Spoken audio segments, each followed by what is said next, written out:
Hello everyone, welcome to my YouTube channel English by Amina. आज जो हम टॉपिक कवर करने जा रहे हैं वो है clauses.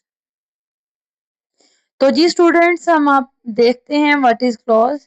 A clause is a group of words that contain a subject and a verb that have a relationship. मतलब क्लॉज लफ्जों का ग्रुप है जिसमें सब्जेक्ट और वर्ब दोनों हों और उनका आपस में कोई रिलेशन हो। A clause conveys information about what that subject is or is doing। मतलब क्लोज हमें बताता है कि सब्जेक्ट क्या है और ये क्या कर रहा है। फॉर एग्जाम्पल, हम एग्जाम्पल से समझते हैं। शी सिंग्स, शी यहाँ सब्जेक्ट है, सिंग्स वर्ब है, दोनों का रिलेशन है, तो ये एक क्लॉज है।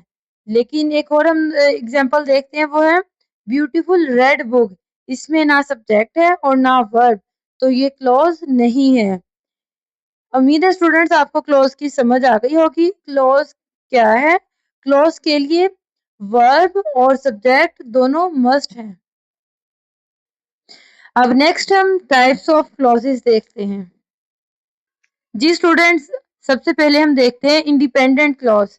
इंडिपेंडेंट क्लॉज सबसे इंपॉर्टेंट और मेन टाइप है। इंडिपेंडेंट क्लॉज क्या है? A clause that can stand on its own.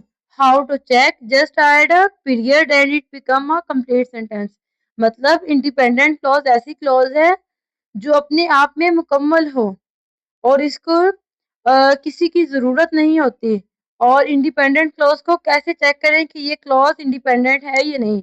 Independent clause जो होती है उसमें हमेशा आखिर में फुल स्टॉप लगा दिया जाता है।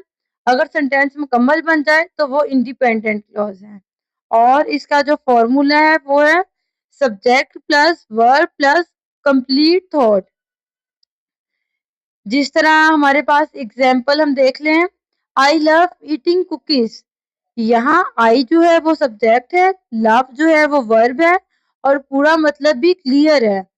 मैं जिस तरह आई लव ईटिंग कुकीज बोलकर रुक सकते हैं, कोई प्रॉब्लम नहीं। मतलब ये पूरा सेंटेंस है, ये पूरा थॉट और पूरा मीनिंग हमें दे रहा है।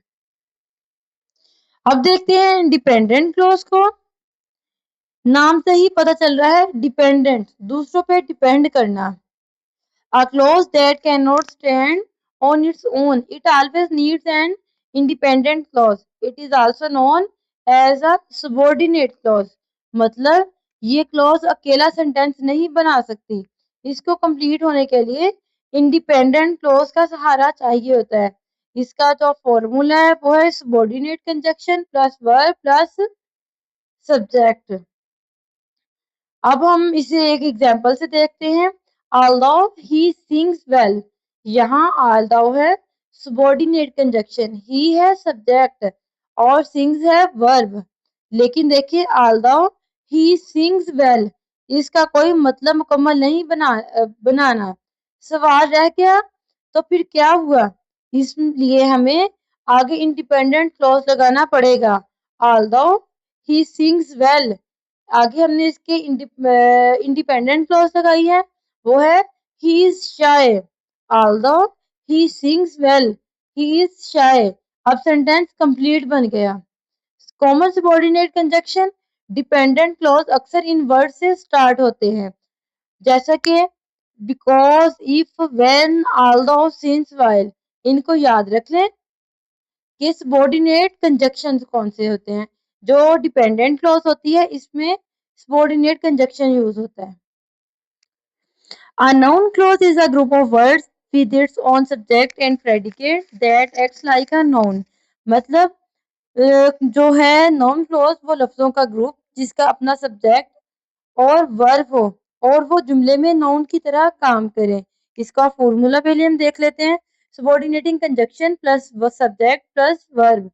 इसका जो स्ट्रक्चर है वही स्ट्रक्चर जो डिपेंडेंट का था, बस काम इसका अलग है।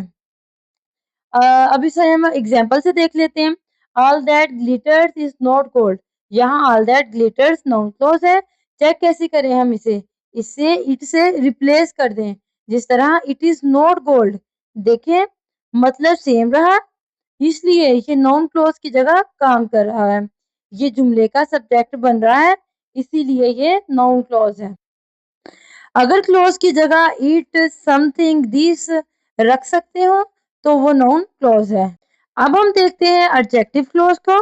Adjective close is a group of words with its own subject and predicate and acts like an adjective। मतलब एडजेक्टिव क्लोज लफ्जों का ग्रुप जिसका अपना सब्जेक्ट और वर्ब हो और वो किसी नाउन या प्रोनाउन की तारीफ करे। जैसे एडजेक्टिव नाउन की क्वालिटी बताता है वैसे ही ये क्लोज भी बताता है। ठीक है, अब हम इसको एग्जाम्पल से देखते हैं। I met a girl whose eyes were blue. यहाँ whose eyes were blue adjective clause है। ये किसकी तारीफ कर रहा है? गर्ल की। बता रहा है कि गर्ल कैसी थी, जिसकी आंखें नीली थी, इसलिए इसे एडजेक्टिव क्लॉज कहते हैं। और जो एडजेक्टिव क्लॉजेस हैं अक्सर इन वर्ड से स्टार्ट होते हैं। Who, whom, whose, which, that। इनको रिलेटिव प्रोनाउन भी कहते हैं। एडवर्ब क्लॉज ये भी डिपेंडेंट क्लॉज की ही एक टाइप है लेकिन इसका काम अलग है। A group of words with its own subject and predicate and does the work of an adverb। मतलब adverb clause लफ्जों का ग्रुप जिसका अपना सब्जेक्ट और वर्ब हो और वो जुमले में एडवर्ब की तरह काम करे। ठीक है, एडवर्ब क्या करता है? कब, कहाँ, कैसे, क्यों बताता है। ये क्लोज भी वही बताएगी। एग्जाम्पल से देखें, you will wait till I return.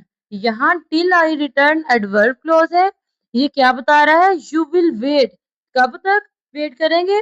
जवाब है टिल आई रिटर्न, जब तक मैं वापस ना आ जाऊं। देखें, इसने टाइम बताया है इसलिए ये एडवर्ब क्लोज है। जो कॉमन स्टार्टिंग वर्ड्स होते हैं एडवर्ब क्लॉज के वो हैं when, while, because, if, although, before, after, till and since. ये सब टाइम, रीजन, कंडीशन बताते हैं। अब हम देखते हैं इनका कंपैरिजन तीनों का, नाउन क्लॉज, एडजेक्टिव क्लॉज और एडवर्ब क्लॉज का। जो नाउन क्लॉज है वो बताती है नाउन का काम। एडजेक्टिव क्लॉज नाउन की तारीफ बयान करती है और जो एडवर्ब क्लॉज है ये वर्ब की तारीफ, मतलब कि वर्ब को डिस्कस इसमें किया जाता है, कब, कहाँ, क्यों और कैसे।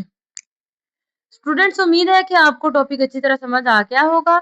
अगर कोई कंफ्यूजन हो या कोई क्वेश्चन हो तो कमेंट सेक्शन में पूछ सकते हैं और मिलते हैं अब नेक्स्ट वीडियो में। तब तक अल्लाह हाफिज।